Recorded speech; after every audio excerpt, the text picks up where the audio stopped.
Hey, it's Janelle. So, coming to you before Easter, over here. And one of the things for me that was an eye-opening experience was how many people do not understand the frequencies of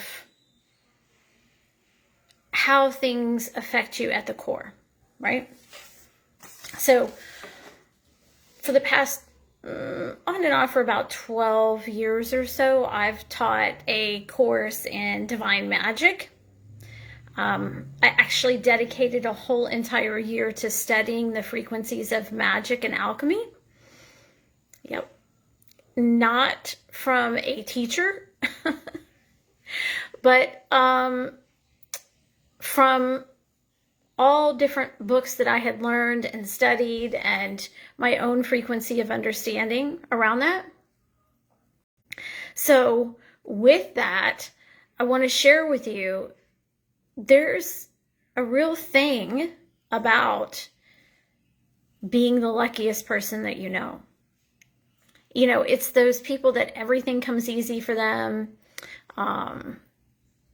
They get all the gifts. You're standing next to them and they get the upgrade. This is what I'm talking about. The frequency of lucky. It is an immersion into the universe in a high level frequency beyond manifestation, intentions, and willpower. It really is this thing around understanding the components of levels in frequency. So there are different levels in activating and stepping into manifestation that is in alignment with your soul. And there are other ways outside of that that are available to you. So what happens is this, we get into the topic of, let's say, this card is the card, right? It doesn't change. It doesn't say anything different. It is the card. It will always be the card. It is the card. But at once, this was a tree. It didn't have any writing on it. It wasn't square. And so by nature itself, taking one form and turning it into another form, seemingly out of nothing, is manifestation. But the frequency of magic and turning one form into another form, where one thing doesn't exist. Now, we use manifestation for more clients, clarity, losing weight, more money in our bank account, manifesting a solution for things. There's all kinds of ways that we use manifestation and intentions for. But there is another way, and it is called, I have something in my eye. Let's see. Anyway. Okay. So it is called the frequency of divine magic. And back in the day, we talked about turning water into wine, or bringing in more fish from the ocean where there was none, healing when there was no way for that person to heal. These are all the frequency of alchemy. And if you think about the first alchemist that ever was Jesus. And he took the energy of one form into another form. Or you could say God. God took whatever you want to believe in, it's fine. But one form into another form. One thing into another thing. And this is also a process that you can move into that is called getting lucky. I call it getting lucky, but that's because I like to get lucky. I like to have fun with how much and how often I play with the frequencies of this higher level of creation. And I have nicknamed some of my guides the shopping fairies, they go get me the best deals on things. And we have been taught over time that it is egotistical or wrong to expect more. It is wrong to aspire to more in the sense of, I have so much and I've been blessed with so much. But in reality, most intuitives are only touching a portion, maybe 10% of their true potential when it comes to creating one form into another form. And this process of turning one form, an alchemy process, into another form is shifting into higher perspectives and shifting into this availability to the universe where you're leading. And in my experience, most intuitives are waiting for divine timing. They're waiting for XYZ to happen. And that's not the case. The case is that unless you're leading from your soul's potential and understanding with clarity what that is, then you're just in divine timing, waiting for whatever. And understand that probably your definition of divine timing and mine are two entirely different things, okay?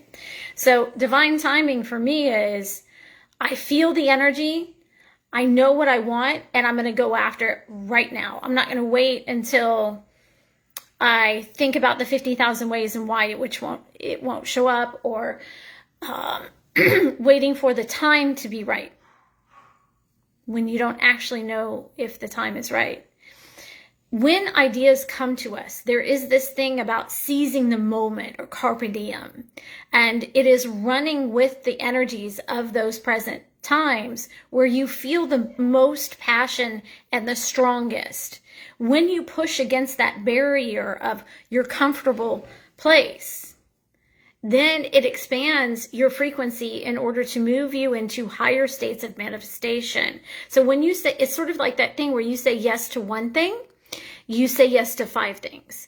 When you say yes to one thing as quickly as possible without going up here and thinking about and all the things you need to be, say, do, whatever, that will speed up the process of things coming to you faster.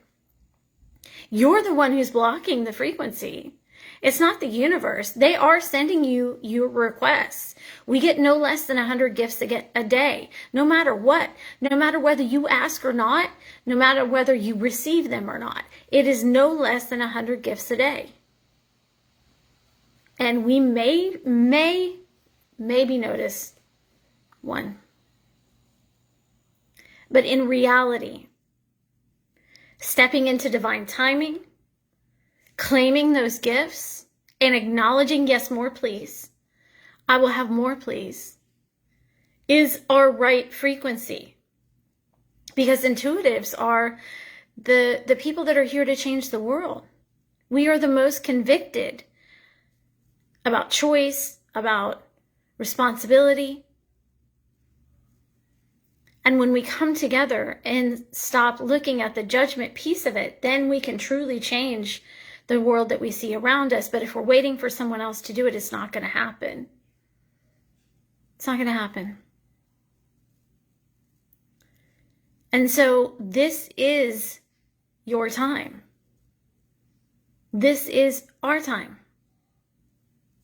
And so when I talk about the frequencies of stepping into divine magic and moving into that rhythm and flow, it's not just about getting things. It's about having solutions show up instantaneously for something that you may be struggling with. Or it could be that your car breaks down and someone is immediately there to assist you. So with that being said, you can cultivate and craft this frequency.